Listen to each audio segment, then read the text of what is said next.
शोध ज्ञान क्लासेस में आज डीएलएड तृतीय सेमेस्टर के अंतर्गत विषय शैक्षिक मूल्यांकन, क्रियात्मक शोध एवं नवाचार के अंतर्गत 25 बहुविकल्पीय प्रश्नों को सीखने का प्रयास करेंगे। इसी क्रम में पहला प्रश्न है, रिसर्च कितने शब्दों से मिलकर बना है?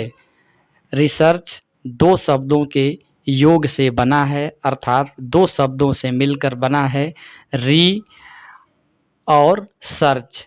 यहाँ री का अर्थ बार बार अर्थात अगेन एंड अगेन, और सर्च का मतलब खोज अर्थात टू फाइंड आउट।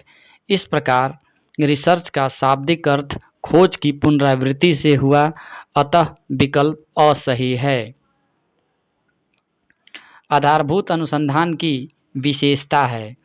आधारभूत अनुसंधान को हम बेसिक अनुसंधान या शुद्ध अनुसंधान या फंडामेंटल रिसर्च के नाम से भी जानते हैं।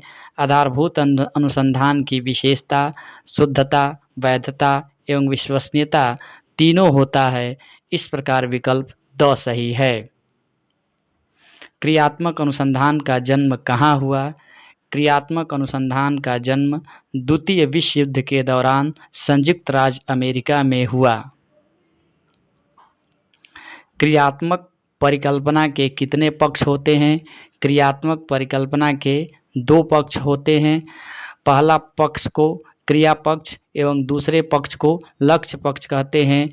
इस प्रकार विकल्प ब सही है। क्रियात्मक अनुसंधान की आवश्यकता है। क्रियात्मक अनुसंधान की आवश्यकता शिक्षण कार्य को प्रभावशाली बनाने में, बालकों के सर्वांगीण विकास में, पाठ्यक्रम एवं शिक्षण विधि के सुधार में, विद्यालय की कार्य प्रणाली में सुधार लाने के लिए इत्यादि। इस प्रकार विकल्प द सही है। क्रियात्मक अनुसंधान की विशेषता नहीं है। अंधविश्वास को दूर करता है, समस्या का तात्कालिक समाधान खोजता है, अपने शिक्षण विधि में शिक्षक सुधार लाता है, इसमें समय और धन अधिक लगता है। क्रियात्मक अनुसंधान में समय और धन अन्य शोध की अपेक्षा कम लगता है। इस प्रकार विकल्प द सही है। अर्थात क्रियात्मक अनुसंधान की विशेषता समय और धन अधिक लगता है नहीं है। न्यायदर्श किससे संबंधित है? यहाँ स्पष्ट कर दें कि न्यायदर्श क्या होता है। न्यायदर्श को हम प्रतिदर्श के नाम से या सैंपलिंग के नाम से जानते हैं। न्यायदर्श का तात्पर्य कुछ को देखकर या परीक्षा करके सब या समग्र के बारे में अनुमान लगाने की क्रिया को न्यायदर्श या प्रतिदर्श कहते हैं। यहाँ सब या समग्र से आशय अध्ययन की समग्र इकाई या जनसंख्या से है, अतः विकल्प असही है। शैक्षिक नवाचार की आवश्यकता है। शैक्षिक नवाचार की आवश्यकता शिक्षण कार्य को प्रभावशाली बनाने में, छात्रों के सर्वांगीण विकास में, पाठ्यक्रम एवं शिक्षण विधि में सुधार लाने के लिए है। इस प्रकार विकल्प द सही है। शिक्षा में नवाचार के उपकरण नहीं हैं। शिक्षा में नवाचार के उपकरण कंप्यूटर भी है, प्रोजेक्टर भी है, रेडियो है, चाक नहीं है। इस प्रकार विकल्प द सही है। मूल्यांकन के पक्ष हैं। मूल्यांकन के तीन पक्ष हैं, संज्ञानात्मक पक्ष, भावात्मक पक्ष, कौशलात्मक पक्ष। इस प्रकार विकल्प द सही है।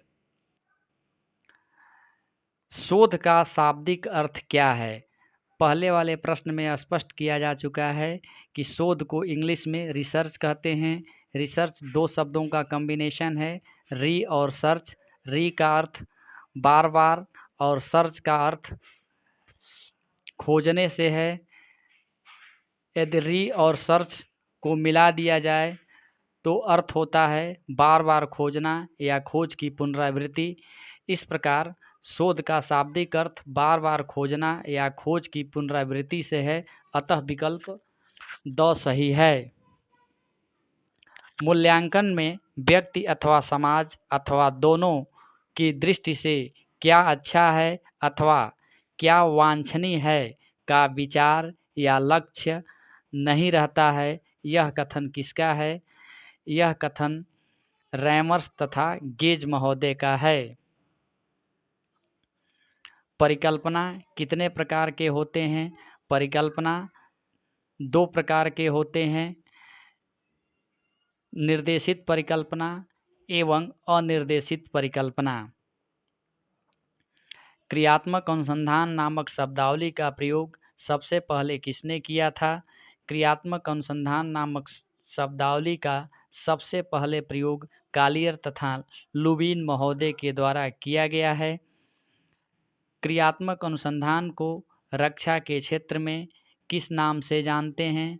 क्रियात्मक अनुसंधान की शुरुआत द्वितीय विश्व युद्ध के दौरान हुआ था, इसलिए क्रियात्मक अनुसंधान को रक्षा के क्षेत्र में ऑपरेशनल रिसर्च के नाम से जानते हैं और शिक्षा के क्षेत्र में एक्शन रिसर्च के नाम से जानते हैं। अतः विकल्प ब सही है।